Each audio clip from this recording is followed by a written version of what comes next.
Hi, I'm Michelle Cromer. This is your Modern Feng Shui Goddess Tip of the Week, and it's about how to Feng Shui your garden.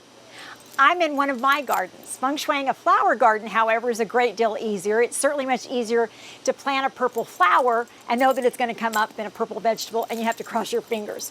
There are many more choices with flowers. So I was inspired to Feng Shui my own vegetable garden and help you do the same.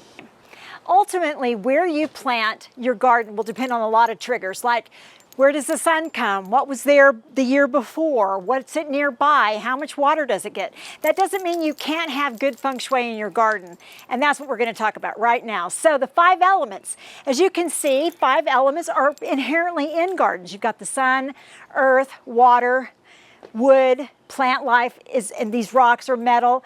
And so the 5 elements are important for balance. Garden accessories like wind chimes and things that curve, like these round rocks, help with the flow.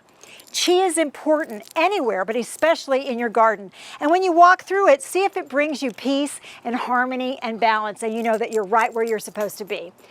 For me, what Feng Shui does, if nothing else, is makes me examine different aspects of my life by examining my environment, in this case, my garden.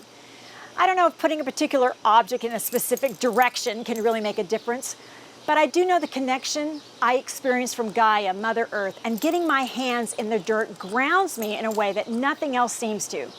Never underestimate the healing power of quiet moments of gardening with yourself right here. Thanks. Please ask me questions at michelle@michellekromer.com. Thanks, y'all.